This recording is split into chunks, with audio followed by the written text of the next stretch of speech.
Ini adalah episode ketiga. Pada 2 episode sebelumnya, kita sudah menjawab 3 dari 10 argumen yang selama ini membuat kita yakin bahwa bumi berbentuk bola. Pada episode ini, kita akan membahas topik nomor 4 dan 5, yaitu soal teori bumi mengelilingi matahari dan gravitasi Newton yang merupakan landasan dari seluruh dogma sains modern. Kita mulai dengan topik keempat, tentang persepsi bahwa Galileo membuktikan teori heliosentrik atau bumi mengelilingi matahari. Manusia sudah ribuan tahun mengamati alam semesta. Apa yang mereka lihat adalah sama dengan apa yang kita lihat saat ini jika otak kita tidak dijejali dengan berbagai propaganda sebelumnya. Jangan sekali-sekali meremehkan para astronom kuno, karena merekalah kapal laut bisa menyeberangi benua tanpa kompas hanya dengan melihat formasi bintang. Zodiak yang Anda pakai sekarang merupakan hasil pengamatan mereka. Mereka mampu menghitung gerhana secara akurat. Jika Anda melihat situs resmi NASA, perhitungan astronom kuno masih digunakan sampai sekarang. Mereka mampu menghitung pergerakan bintang selama 25.000 tahun yang disebut sebagai The Great Platonic Year. NASA pun masih menggunakannya sampai sekarang. Jika kita melihat langit, kondisinya persis seperti di planetarium. Bahwa kita dan bumi ini diam, bintang-bintang berputar mengelilingi kita pada langit yang berbentuk kubah. Semua bintang berputar, kecuali satu yang posisinya tak pernah berubah, yakni bintang utara atau North Star. Para astronom kuno memandang bahwa bintang utara terletak pada titik puncak yang merupakan poros kubah. Itu sebabnya bintang utara posisinya tetap, dan bintang-bintang lain posisinya berputar. Kondisi bumi datar dengan langit berbentuk kubah merupakan kosmologi yang umum pada agama-agama besar di dunia.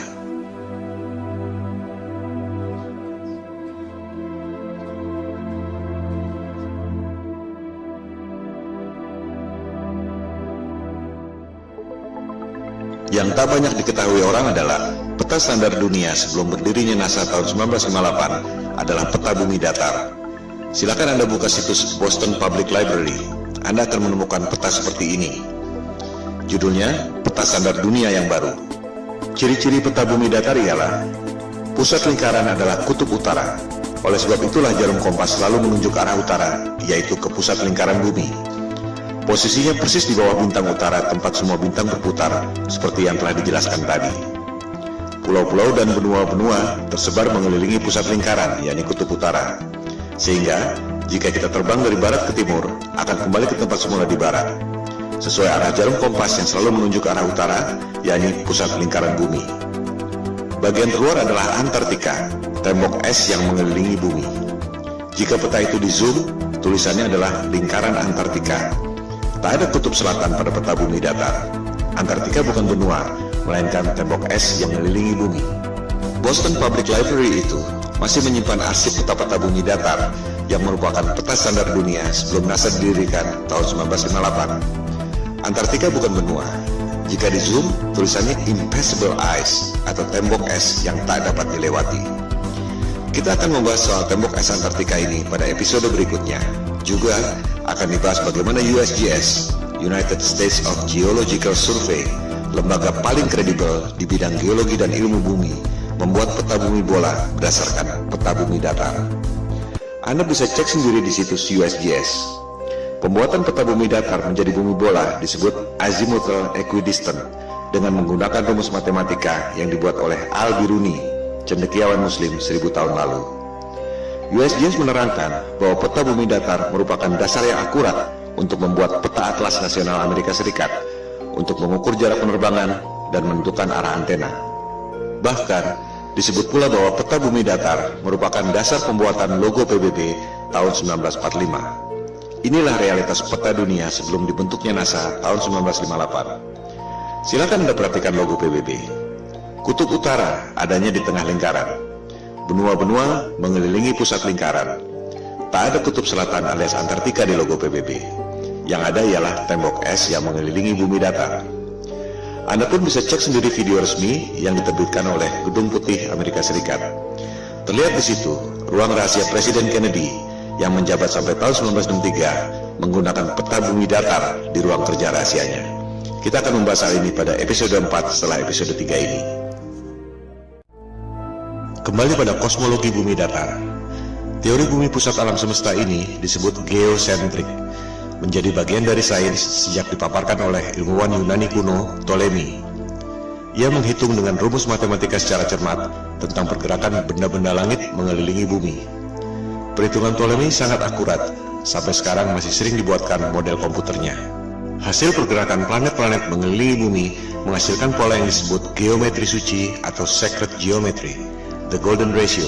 Ketika itu, manusia menempatkan scientia atau pengetahuan di bawah sapientia, divine wisdom. Demikian halnya dengan penerus Ptolemei, yakni cendekiawan Muslim Ibnu Sina. Ia mengemukakan tesis tentang langit ketujuh dan seterusnya sebagai lapisan kubah celestial atau kubah bumi itu. Dari pola pergerakan benda-benda langit seperti itu, kita tentu berpikir bahwa pasti ada kecerdasan ilahiyah, Tuhan yang Maha Kuasa, yang membuat ini semua. Bahwa ruh dan kecerdasan kita berasal dari atas, yaitu kecerdasan transendental. Hal itu yang tak diinginkan oleh sains modern yang mempropagandakan bahwa alam semesta terjadi secara acak atau random.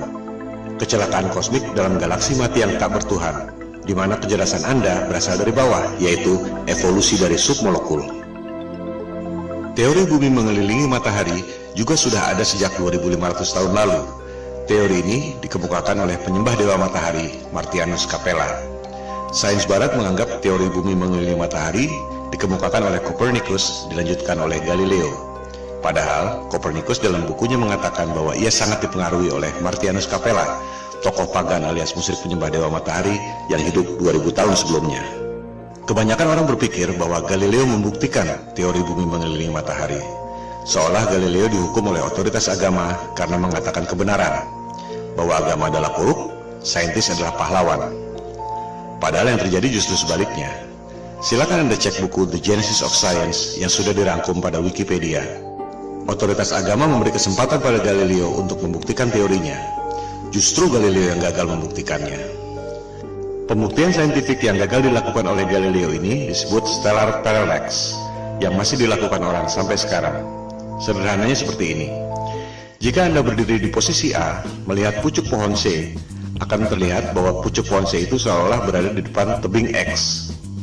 Jika Anda berdiri di posisi B, melihat pucuk pohon yang sama, akan terlihat bahwa pucuk pohon C itu seolah berada di depan tebing Y. Padahal sebenarnya pohon dan tebingnya tidak berubah. Yang berubah adalah posisi dan sudut pandang Anda. Analogi sederhana itu diterapkan pada sudut pandang kita lewat teleskop jika betul bumi berputar mengelilingi matahari dalam 12 bulan. Ketika bumi berada di posisi A, katakan pada bulan Januari, kita melalui teleskop akan melihat bintang C, posisinya ada di depan rasi bintang X. Setengah tahun kemudian, misalnya pada bulan Juli, kita melalui teleskop akan melihat bintang C, posisinya ada di depan rasi bintang Y. Sederhana bukan? Pengujian stellar parallax ini yang dilakukan oleh Galileo dengan menggunakan teleskop. Hasilnya gagal. Rasi bintang tidak berubah. Artinya, buminya diam, tidak berputar mengelilingi matahari. Hal ini yang tidak diajarkan di sekolah. Seolah-olah Galileo dihukum karena menyampaikan kebenaran. Padahal ia gagal membuktikan teorinya. Galileo marah dan menyerang Paus Urban VIII lewat buku Dialogue Concerning the Two Chief World Systems. Jadi, sebenarnya ia dihukum karena pemberontakan politik, bukan karena sains. Disinilah kebohongan sains modern dimulai. Teori bumi mengelilingi matahari diajarkan di sekolah-sekolah Eropa sejak abad ke-16, meski sebenarnya belum terbukti. Bahkan ketika itu belum ada teori gravitasi. Ini merupakan konsekuensi politik Eropa abad pencerahan yang ingin lepas dari otoritas agama. Percobaan stellar parallax ini terus dilakukan sampai berabad-abad kemudian. Terakhir dilakukan oleh NASA dan Harvard University. Silakan Anda cek, hasilnya ada di perpustakaan Harvard University. Seiring dengan kemajuan teleskop, dilaporkan bahwa terlihat posisi bintang memang berubah. Masalahnya, yang separuh bergerak ke kiri, yang separuh lagi bergerak ke kanan. Fenomena ini disebut negative parallax. Artinya apa? Artinya tak mungkin bumi mengelilingi matahari jika bintangnya bergerak berlawanan arah. Artinya, buminya diam, posisi bintang-bintangnya yang berubah.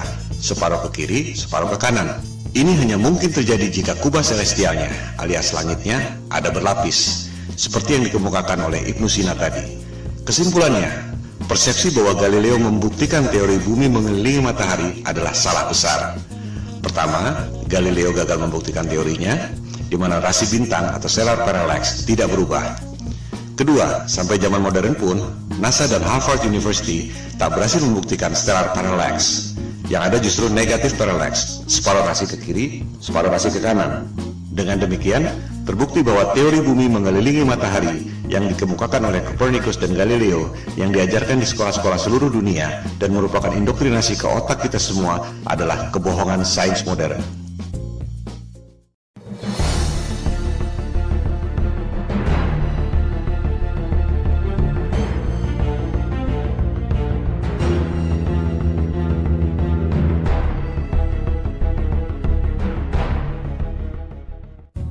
Teori gravitasi adalah fondasi utama yang merasionalkan teori bumi bola mengelilingi matahari.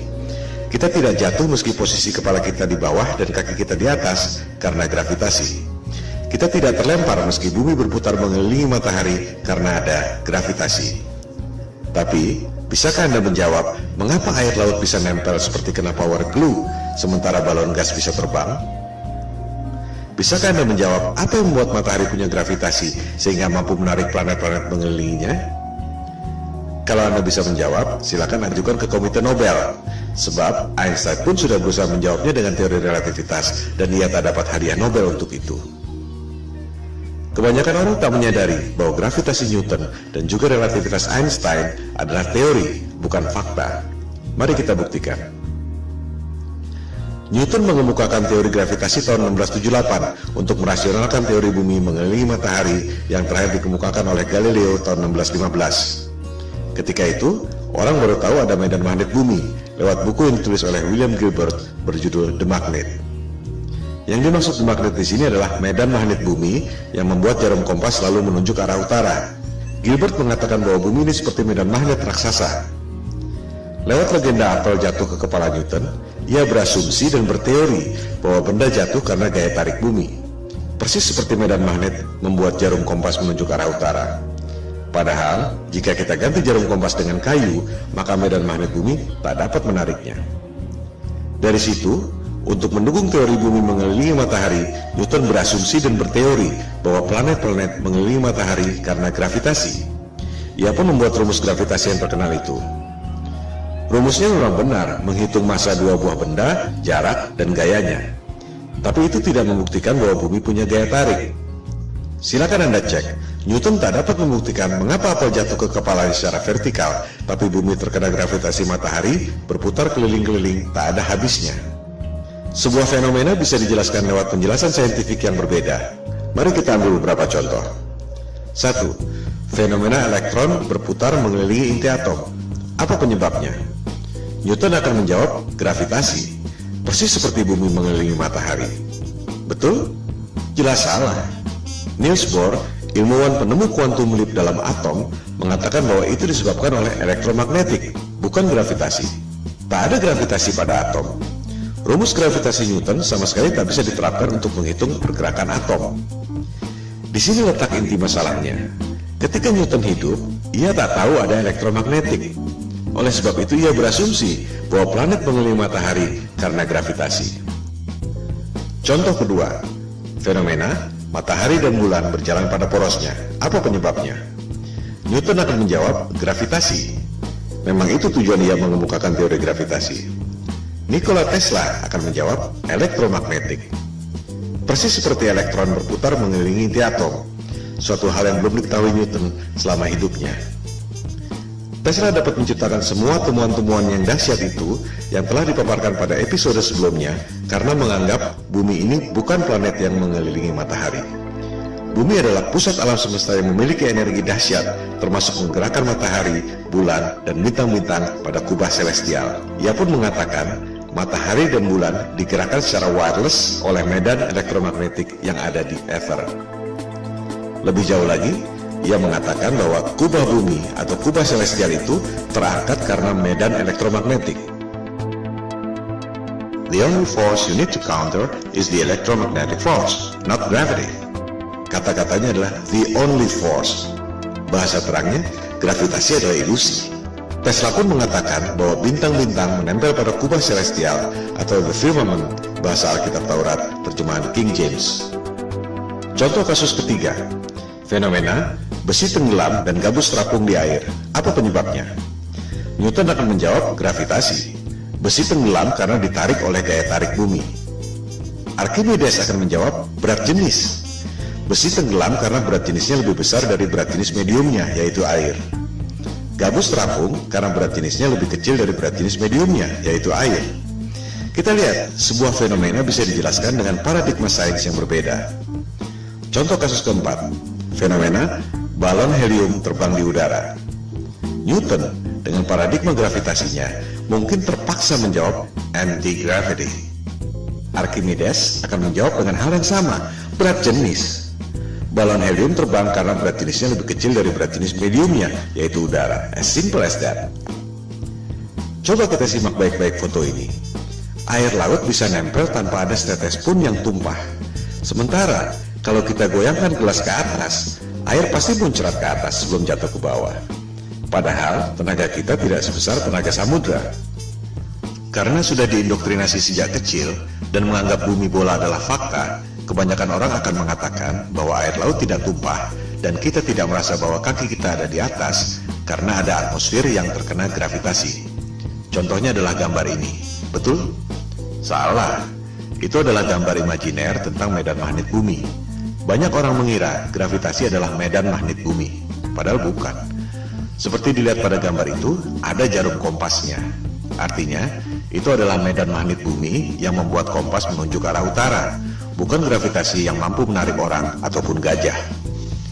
Gambar tentang gravitasi adalah seperti ini. Di situ tulisannya, gravitasi membuat semua yang ada di bumi ini stabil. Apakah itu gambar ilmiah? Jelas bukan. Kita juga bisa membuat gambar bumi berbentuk kotak, atau bisa juga kita bikin bumi berbentuk trapesium dengan klaim yang sama. Itu semua adalah gambar imajiner. Coba kita perhatikan gambar ilustrasi gravitasi bumi itu. Apa yang janggal? Kita bandingkan dengan gambar medan magnetik bumi sebelumnya. Di gambar kanan itu, kita lihat ada kutub positif, ada kutub negatif. Ada gaya tarik dan ada gaya tolak. Sama seperti gambar besi magnet. Ada gaya tarik, ada gaya tolak. Ini adalah hukum kekekalan energi. Energi tak dapat diciptakan dan tak dapat dimusnahkan. Hanya bisa berubah bentuk. Contohnya, orang niup balon. Jika balonnya mengembang, pasti paru-paru yang niup itu mengempis. Tak mungkin ada balon mengembang terus jika tak ada energi lain yang mengempis. Inilah hukum kekekalan energi. Nah, itu teori gravitasi, ada gaya tarik bumi, tapi tak ada gaya tolak. Di mana logikanya? Ini bertentangan dengan hukum kekekalan energi. Sekali lagi, gambar-gambar pendidikan yang canggih-canggih itu adalah gambar imajiner. Tergantung asumsi orang yang membuatnya, bukan berarti bahwa itu fakta. Newton tak dapat menjelaskan mengapa bumi bisa punya gaya tarik. Yang bisa menjawab itu adalah Einstein tahun 1905. Dia bilang, gravitasi terjadi karena massa yang besar seperti bulan, bumi, matahari membuat ruang dan waktu melengkung. Wow, sungguh ide yang brilian yang tak terpikirkan dalam imajinasi saintis manapun di dunia. Itu yang membuat Einstein seorang jenius yang lain dari yang lain. Sebuah teori yang sangat indah. Pertanyaannya, apakah teori itu betul? Itu cuma teori yang ada dalam tulisan dan gambar, tak pernah ada di alam nyata. Contohnya ini, orang mencoba menjelaskan teori relativitas Einstein, bagaimana ruang dan waktu melengkung, menciptakan gravitasi yang membuat planet-planet mengelilingi matahari.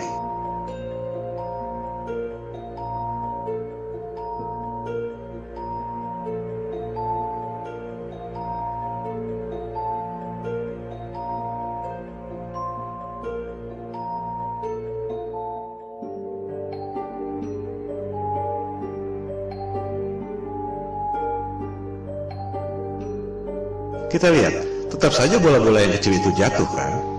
Tak mungkin ada benda berputar-putar terus selama ribuan tahun. Ini semua adalah teori ilusi, dan orang sedunia terpesona dengan pertunjukan sulap itu. I hate to say this, but there's no such thing as the force of gravity. What? I wish I didn't know that. Sorry, say that again, Marcus. There's no such thing as the force of gravity. Well, explain that. I can explain it with some maggots. That's why it took Einstein to realise, it took a genius to realise that there is no force, but all that's happening is the Earth is moving in a straight line, but of course a straight line, or the shortest distance between 2 points, in a kind of curved thing like this, is a circle. It's a circle. Sort of like using psychedelic drugs, say. Yeah.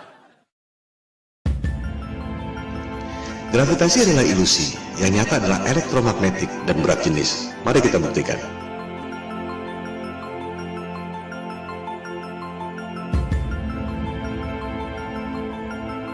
Jadi, betul kata Tesla. Satu-satunya gaya yang harus kita hadapi adalah elektromagnetik, bukan gravitasi. Elektromagnetik bisa kita buktikan lewat benda-benda nyata, bukan cuma gambar-gambar konsep imajiner seperti gravitasi. Huge alternating electric current. On top is a 1 kilogram aluminium plate. So we hear this noise. What's that noise? It's the vibration of the plate because it's vibrating at 2 times the frequency of this one. Whoa!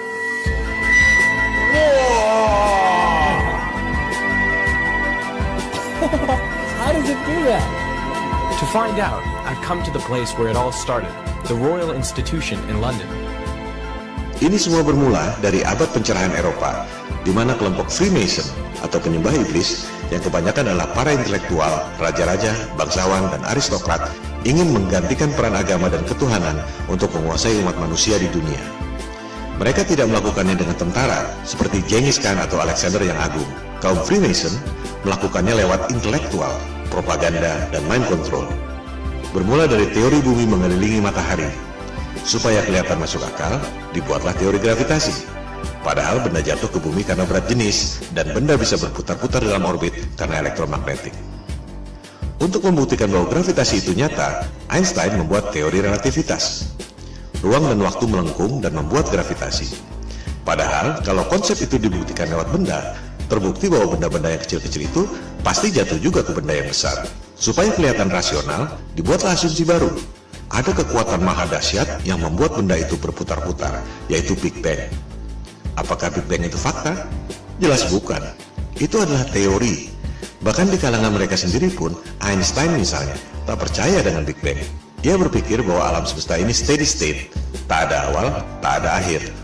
Big Bang dan gravitasi adalah Tuhan palsu sains modern. Semua pertanyaan yang tak terjawab dilemparkan pada dua hal itu. Media-media dan dunia pendidikan mempropagandakan teori Big Bang seolah fakta, lengkap dengan gambar-gambar canggih yang sebenarnya cuma imajiner. Berikut usia alam semesta 14 miliar tahun yang sebenarnya cuma perhitungan matematika berdasarkan asumsi. Oleh sebab itulah Tesla mengatakan, para saintis ini hanya menghitung matematika dari rumus ke rumus, dan akhirnya menciptakan struktur yang tak ada hubungannya dengan realitas. Model alam semesta berdasarkan asumsi matematika itu, jika asumsi dasarnya salah, maka semuanya runtuh. Gravitasi adalah ilusi, yang nyata ialah elektromagnetik dan berat jenis. Oleh sebab itulah, Goethe, intelektual terkenal dari Jerman, mengatakan bahwa gravitasi Newton itu adalah mistisisme sains. Newton menipu diri sendiri. Saya mengutuknya. Itu adalah kosmologi orang gila, kata Goethe. Dengan demikian, kita tutup argumen kelima yang membuat kita sebelumnya yakin bahwa bumi ini berbentuk bola. Gravitasi Newton adalah teori, ilusi, konsep imajiner berupa gambar-gambar yang tak pernah bisa dibuktikan lewat benda. Gravitasi dan juga Big Bang adalah Tuhan palsu yang merupakan pondasi utama kebohongan sains modern.